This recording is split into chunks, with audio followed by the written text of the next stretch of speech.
सन 1221 ख्वारेज़मियन empire का आखिरी बचा सैनिक भी मारा जा चुका था। लाशों के ढेर लगे थे और हवा में घुली खून की बूंदों के बीच सांस लेता हुआ चंगेज खान सामने की ओर देख रहा था, क्योंकि अब उसका इरादा सिंधु नदी के उस पार मौजूद दुनिया के सबसे अमीर देश भारत पर हमला करने का था। वो अपनी सेना को आदेश देने ही वाला था कि तभी उसे एक शॉकिंग न्यूज मिली। चीन की जिया डायनेस्टी ने मंगोल एम्पायर के खिलाफ विद्रोह कर दिया था। अब चंगेज खान ने सोचा कि वो जिया डायनेस्टी को पूरी तरह से तबाह करके दोबारा भारत को जीतने लौटेगा, लेकिन उसने कभी भी नहीं सोचा था कि वो दिन कभी नहीं आएगा, क्योंकि यहाँ से उसके जीवन की सबसे बड़ी मिस्ट्री शुरू हुई, उसकी मौत की मिस्ट्री, जिसने उसके मौत के बाद करीब 40,000 सैनिकों की जान ली, एक नदी के बहाव को बदला और दुनिया के सबसे बड़े खजाने को अपने अंदर छुपा लिया। एक ऐसा खजाना जिसको ढूंढने वाला इंसान रातों रात दुनिया का सबसे अमीर इंसान बन सकता है। हम बात कर रहे हैं चंगेज खान की छुपी हुई कब्र की, जो आज भी दुनिया के लिए एक मिस्ट्री बनी हुई है। एंड आज के इस वीडियो में हम इसी मिस्ट्री एंड इसके पीछे की हिस्ट्री को जानने वाले हैं। तो हेलो गाइस, मैं हूं कौशिक और चलिए शुरू करते हैं एक और नए एपिसोड को।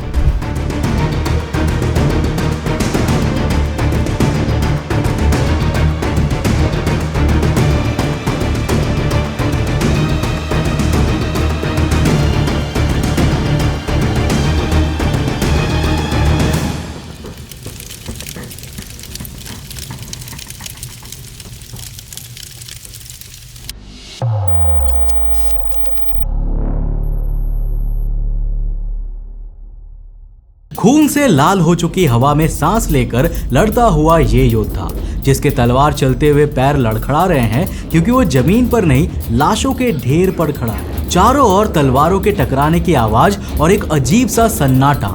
ये दुनिया चंगेज खान की है, एक ऐसा योद्धा जिसने केवल अपनी तलवार के दम पर दुनिया की करीब 20% जमीन को कैप्चर करके सबसे बड़े एम्पायर को बनाया था और इतना खून बहाया कि दुनिया की 10% आबादी पृथ्वी से खत्म हो गई। लेकिन जिस इंसान ने पूरे इतिहास को बदल डाला, उसकी कहानी की शुरुआत हुई सन 1162 मंगोलिया की पहाड़ियों में, जहां रहने वाले बोर्जिगिन ट्राइब में एक लड़के का जन्म हुआ। लड़के के हाथ में जन्म से ही एक खून के धब्बे का निशान था। बच्चे का नाम तेमुजीन रखा गया। किसी ने सोचा भी नहीं था कि ये ही बच्चा भविष्य में 40 मिलियन लोगों की जान ले लेगा। तेमुजीन का बचपन काफी मुश्किलों से भरा रहा। उसने बचपन में मंगोलिया के कबीलों को आपस में लड़ते हुए देखा।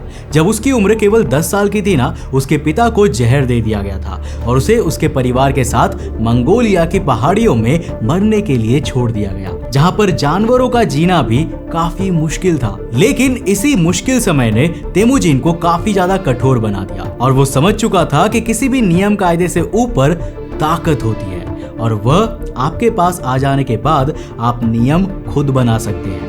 जिस बात को उसने अपने जीवन के हर कदम पर फॉलो किया, जिसकी शुरुआत उसके बचपन से ही हुई, क्योंकि मंगोलिया की पहाड़ियों में सरवाइव करने के लिए जब एक दिन वो और उसका बड़ा भाई शिकार पर जा रहा था, तब शिकार को बांटने के लिए तेमुजीन और उसके बड़े भाई के बीच एक आर्ग्यूमेंट हो गया।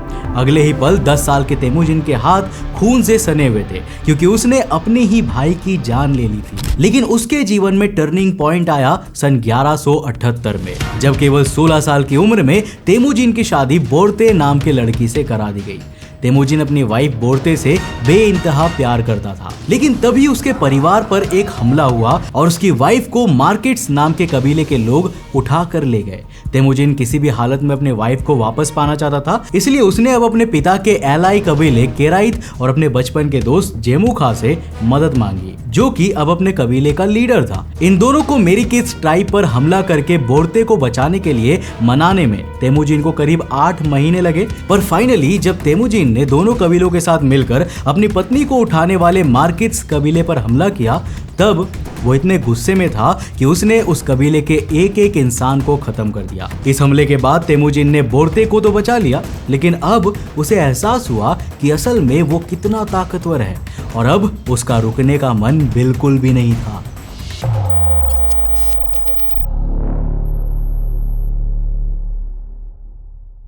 उसने आने वाले सालों में कई और ट्राइब्स पर हमला किए और ऐसी तबाही मचाई कि मंगोलिया की दूसरी ट्राइब्स के बीच उसका एक खूंखार लीडर के रूप में नाम फैल गया। और अब जब भी वो किसी ट्राइब पर हमला करने की सोचता, उससे पहले ही वो ट्राइब्स उसे अपना लीडर मान लेती। उसके इसी डर के चलते सन 1206 तक उसने मंगोलिया की लगभग सभी ट्राइब्स को एकजुट करके अपना मंगोल एम्पायर स्थापित कर लिया था, जिसके बाद तेमुजिन को उसका असली नाम चंगेज खां मिला, जिस नाम से उसे आज भी दुनिया भर में जाना जाता है, जिसका मतलब होता है यूनिवर्सल रूलर। पर अब चंगेज खान के सामने दो बड़ी चुनौतियां थी, चीन की जिया एंड जिन डायनेस्टी, ऐसे ताकतवर एम्पायर जो मंगोल एम्पायर के लिए सबसे बड़ा खतरा थे, और चंगेज खान ये जानता था।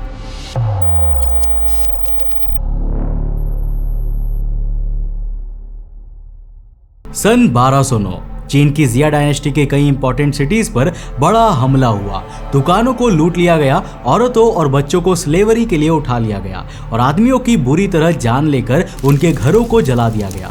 यह हमला किसी और ने नहीं बल्कि चंगेज खान ने किया था, जिसके इस हमले से जिया डायनेस्टी के बाकी शहरों में, स्पेशली राजधानी यिनचुआन में एक डर फैल गया। पर चंगेज खान ने भी अब ज्यादा समय ना लेते हुए राजधानी की ओर अपनी सेना के साथ बढ़ना शुरू कर दिया। राजधानी यिनचुआन जिया डायनेस्टी का सबसे सिक्योर रीजन था, जो चारों ओर से हेलान पहाड़ियों से घिरा हुआ था, और इसमें एंटर करने का केवल एक ही रास्ता था, जिसे 50 से 70 हजार सैनिक गार्ड कर रहे थे। चंगेज खान के लिए इसे जीतना मुश्किल था, लेकिन नामुमकिन नहीं। उसने यहाँ ताकत से ज्यादा दिमाग लगाया। उसने राजधानी के इकलौते रास्ते को ही ब्लॉक कर दिया और राजधानी के अंदर पहाड़ियों से बहकर जाने वाली नदी का रास्ता मोड़कर राजधानी में मौजूद खेतों को बहा दिया, जिससे सारी फसलें नष्ट हो गई। इन शॉर्ट कहा जाए तो चंगेज खान का प्लान राजधानी के लोगों को भूखा मारना था। बाहर से राजधानी को ब्लॉक करके और फसलों को नदी के पानी से तबाह करके उसने ये ऑलमोस्ट इंश्योर भी कर लिया था। चंगेज खान के इस प्लान ने इस तरह काम किया कि कुछ ही महीनों में यिनचुआन कैपिटल में ऐसी भुखमरी फैली कि जिया डायनेस्टी के किंग ने चंगेज खान के सामने हार मान ली और आत्मसमर्पण करते हुए अपनी ईमानदारी साबित करने के लिए अपनी बेटी चाका को चंगेज खान को सौंप दिया।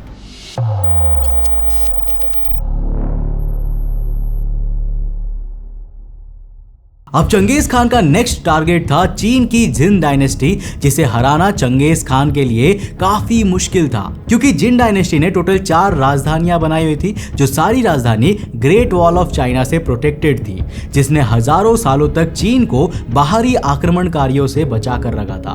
पर चंगेज खान हार मानने वालों में से नहीं था। चंगेज खान ने यहाँ पर एक चाल चली और जिन डायनेस्टी में मौजूद कई बड़े व्यापारियों और अधिकारियों को लालच देकर उनसे दीवार की कमजोरियों की इंफॉर्मेशन निकलवा ली। जहां चंगेज खान को यह पता चला कि ग्रेट वॉल ऑफ चाइना में कई सीक्रेट पैसेजेस है, जिनका जिन डायनेस्टी के रॉयल आर्मी हमलावरों के सीक्रेट कैंप्स पर चोरी छुपे हमला करने के लिए करती है।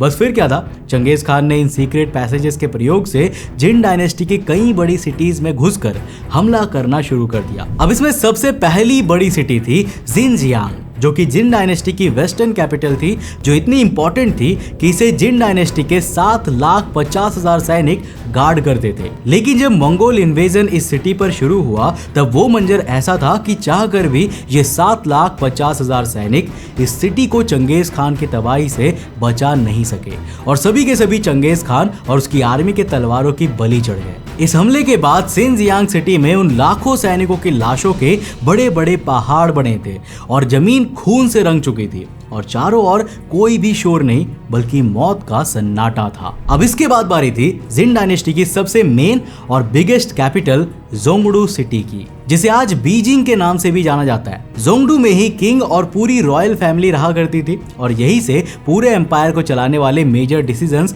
लिए जाते थे। जिस सिटी को प्रोटेक्ट करने के लिए करीब 9,50,000 सैनिक तैनात थे, जबकि चंगेज खान के पास मंगोल आर्मी के केवल 1 लाख सैनिक थे। लेकिन मंगोल सैनिक जितने ज्यादा ट्रेंड और खूंखार थे ना, उनके सामने ये 9,50,000 सैनिक भी टिक नहीं पाए। जोंगडू सिटी का ये इन्वेजन सन 1212 में शुरू हुआ। पहले चंगेज खान और उसके सैनिकों ने जोंगडू कैपिटल को चारों ओर से घेर लिया और उनकी सभी फूड सप्लाईज रोक दी। कई महीनों तक इसी तरह फूड सप्लाई रोकने पर जब कैपिटल के अंदर भूखमरी मच गई, तब दोनों सेना के बीच युद्ध शुरू हुआ और मंगोल आर्मी के सैनिकों ने ऐसी तबाही मचाई कि 9,50,000 सैनिकों में से करीब 50% मंगोल सोल्जर्स द्वारा मौत की नींद सुला दिए गए। बाकी बचे सोल्जर्स इस तबाही और खून खराबे से इतना डर गए थे ना कि चंगेज खान के सामने हथियार डाल दिए। इसके बाद जिन डायनेस्टी के किंग ने भी चंगेज खान की गुलामी मंजूर कर ली और अपनी बेटी को उसे सौंप दिया। साथ ही में 500 हाई स्किल्ड वर्कर्स, 500 एम्पायर की सबसे खूबसूरत महिलाएं और 3000 घोड़े भी भेंट में दिए। और दोस्तों, इस तरह जिन डायनेस्टी भी मंगोल एम्पायर में शामिल हो गई।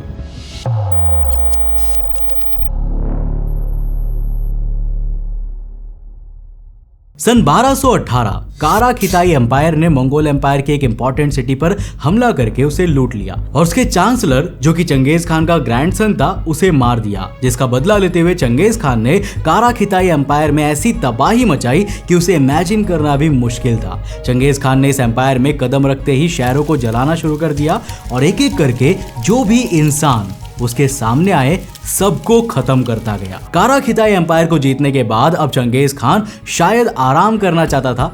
इस समय उसकी एज 56 साल की हो गई थी।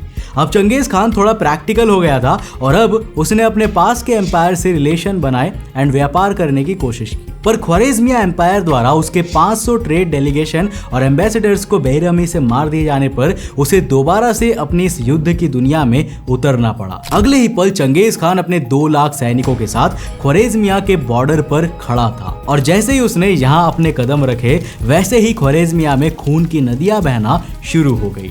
चंगेज खान अपनी बेइज्जती का बदला इस तरह लिया कि ख्वारिज़मिया एम्पायर का एक भी सैनिक नहीं बच पाया। हर तरफ लाशों के ढेर थे और हवा में खून की बूंदें घुली हुई थी और इन सब के बीच केवल एक इंसान था जो खुश था। वो था चंगेज खान, जिसने इस एक और एम्पायर को भी पूरी तरह खत्म करके अपने मंगोल एम्पायर के अधीन कर लिया था। लेकिन चंगेज खान की खुशी केवल ख्वारिज़मिया एम्पायर को तबाह करने की नहीं थी, बल्कि खुशी का असली कारण था उसके सामने मौजूद एम्पायर, क्योंकि सिंधु नदी के उस पार था इंडिया, जो उस समय दुनिया का सबसे ज्यादा अमीर एम्पायर था। ये सन 1221 का समय था। चंगेज खान की एज अभी 61 साल की हो चुकी थी और ये उसके पास आखिरी मौका था दुनिया के सबसे ताकतवर देश को जीतने का। वो अपने कदम आगे बढ़ा ही रहा था कि तभी उसे एक खबर मिली। मंगोल एम्पायर की जिया डायनेस्टी चंगेज खान के खिलाफ बगावत कर चुकी थी। चंगेज खान को पता था कि अगर उसने अब और इंतजार किया तो जल्द ही जिन डायनेस्टी भी मंगोल एम्पायर के खिलाफ विद्रोह कर देगी, जिससे मंगोल एम्पायर टूटकर बिखर जाएगा। इसीलिए उसने ना चाहते हुए भी भारत पर हमला करने के बजाय वापस मंगोल जाकर जिया डायनेस्टी पर हमला करने का फैसला किया। चंगेज खान जानता भी नहीं था कि अब उसका भारत को जीतने का सपना केवल सपना ही रहने वाला था, क्योंकि चीन में चंगेज खान की मौत जिया डायनेस्टी की प्रिंसेस के रूप में उसका इंतजार कर रही थी। साल 1225 चंगेज खान ने अपने करीब 1,80,000 सैनिकों के साथ जिया डायनेस्टी पर एक घातक हमला किया। यह हमला अभी तक का उसका सबसे बड़ा हमला था और चंगेज खान इतने गुस्से में था कि उसने इस बार साधारण लोगों की भी परवाह नहीं की। उसने इस एम्पायर में वो तबाही मचाई जो किसी ने भी कल्पना भी नहीं की थी और अंत में इस डायनेस्टी को अपने कंट्रोल में लेते हुए उसके हर एक रॉयल मेंबर की जान ले ली, बस रॉयल प्रिंसेस को छोड़कर जो बेइंतहा खूबसूरत थी। पर चंगेज खान को यह अंदाजा नहीं था कि उसकी यही गलती उसकी जान ले लेगी, क्योंकि जिया डायनेस्टी को जीतने के बाद जब उसने उस रॉयल प्रिंसेस के साथ जबरदस्ती करने की कोशिश की तब प्रिंसेस ने मौका देखते ही अपने छुपे हुए धारदार हथियार से चंगेज खान को मौत के घाट उतार दिया। चंगेज खान के चिल्लाने की आवाज जैसे ही बाहर गई तभी तेजी से सैनिक उसके कैंप की ओर भागे और देखा कि रॉयल प्रिंसेस भागते हुए पास की नदी की ओर जा रही है। कुछ सैनिकों ने उसका पीछा भी किया, लेकिन उसने नदी के तेज बहाव में छलांग लगा दी और खुद भी मारी गई। अब जिस चंगेज खान को आज तक कोई भी योद्धा नहीं मार पाया था, आज एक प्रिंसेस के छोटे से हथियार से घायल वो खून में लथपथ जमीन पर पड़ा था। वैसे चंगेज खान की मौत कैसे हुई ना, इसकी 2 और थियरीज है, जिनमें एक थियरी का कहना है कि चंगेज खान की मौत जिया डायनेस्टी के साथ हुई बैटल में तीर लगने से हुई थी, तो दूसरी थियरी कहती है कि वो जिया डायनेस्टी पर चढ़ाई करते हुए अपने घोड़े से नीचे गिर गया और घायल होने से मर गया था। अब इनमें से जो भी थियरी सही हो, पर फाइनल वर्डिंग यही है कि सन 1227 में चंगेज खान की मौत हो चुकी थी। लेकिन ये कोई अंत नहीं था, बल्कि चंगेज खान की बिगेस्ट अनसॉल्व्ड मिस्ट्री की शुरुआत थी, जिसे मिस्ट्री बनाने के लिए करीब 40,000 लोगों की जान गई थी।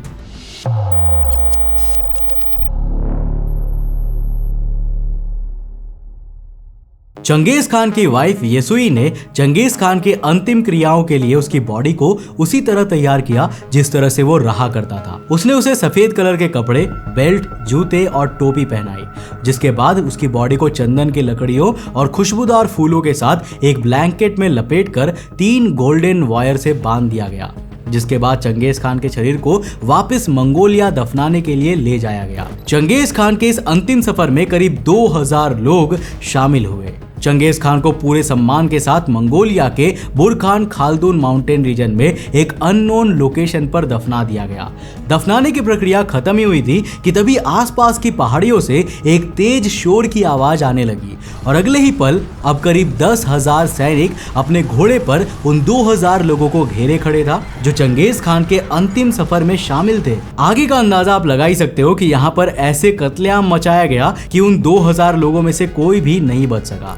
पर इन सैनिकों ने कुछ और भी किया। इन्होंने चंगेज खान की कब्र पर लगातार कई घंटे तक हजारों घोड़े दौड़ाए और आखिर में पास की पहाड़ियों में बहने वाली नदी का रुख भी उस ओर मोड़ दिया, जिससे चंगेज खान की कब्र गहरे पानी के नीचे डूब गई थी। सबको लग रहा था शायद अब काम खत्म हो चुका है। यह सैनिक की टुकड़ी वापस जा ही रही थी कि कुछ दूर जाने के बाद इनका सामना एक और बड़ी सेना की टुकड़ी से हुआ, जिसमें करीब 20,000 हाई ट्रेन्ड सोल्जर्स थे।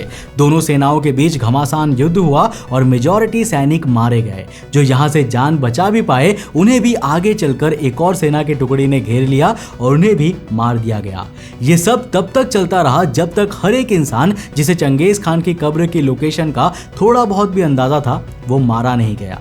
और ये सब चंगेज खान के किसी दुश्मन का काम नहीं था, बल्कि ये एक सोचा समझा प्लान था जो चंगेज खान ने अपनी मौत से पहले लिखा था, ताकि वो कभी भी अपनी कब्र के बारे में किसी को भी पता ना होने दे, जिसका एक सॉलिड रीजन है। एक्चुअली उस समय से एक पैटर्न बना हुआ था कि बड़े बड़े राजा और एम्परर्स के मरने के बाद उनकी कब्र को दोबारा खोजकर उनके कंकाल को निकालकर अपमानित किया जाता था। अब देखो, इनमें से कुछ भी मैं अपनी तरफ से नहीं बोल रहा, बल्कि ये सब रिटन हिस्ट्री है जिसे आप इन वेबसाइट पर जाकर खुद पढ़ सकते हैं। इन शॉर्ट कहा जाए तो चंगेज खान ये जानता था कि अपने जीवन के दौरान उसने ऐसे कई दुश्मन बनाए हैं जो उसकी मौत के बाद उसके शरीर को शांति से नहीं रहने देगा।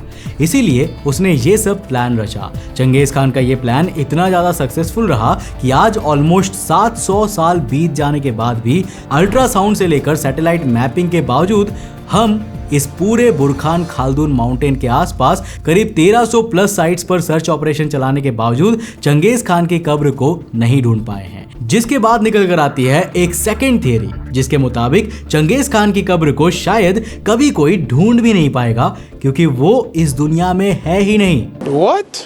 अब देखो, मैं यहाँ पर मजाक नहीं कर रहा। तो इस वाले स्टोरी के मुताबिक साल 1200 के दौरान मंगोलिया के जिन रीजन में चंगेज खान का जन्म हुआ था, वहां पर अंतिम संस्कार का एक यूनिक रिचुअल परफॉर्म होता था, जिसे कहते थे स्काई बैरियल, जिसमें किसी के मरने पर उसकी बॉडी को पास ही पहाड़ की चोटी पर छोड़ दिया जाता था, जहां पर समय के साथ साथ वो बॉडी डिकम्पोज होती और गिद्धबाज जैसे पक्षी उसे खा लेते थे और अंत में बॉडी पूरी तरह से नेचर में वापस चली जाती थी, जिससे कि वो बनी थी। कई हिस्टोरियंस का मानना है कि चंगेज खान की बॉडी के साथ भी यही स्काई बैरियल परफॉर्म किया गया था, यानी उसकी कब्र कहीं मौजूद है ही नहीं। अब जो भी हो, मैंने तो आपको चंगेज खान की मौत से जुड़ी पूरी हिस्ट्री समझा दी, और अगर चंगेज खान की कब्र सच में है तो उस मिस्ट्री को सॉल्व करने वाला इंसान इस दुनिया का सबसे अमीर इंसान बन जाएगा, क्योंकि कई स्टोरी के मुताबिक चंगेज खान की कब्र में बेशुमार खजाने छुपे हुए हैं। तो चलो मैं भी बैग पैक करता हूँ, शायद वो खजाना मेरी किस्मत में ही हो। नाउ आई होप कि आपको इस वीडियो से कुछ नया जरूर सीखने को मिला होगा। अगर मिला तो इस वीडियो को लाइक कर देना और अपने दोस्तों के साथ जरूर शेयर करना, और उनको भी ये जरूर बताना कि चंगेज खान के कब्र को ढूंढने के बाद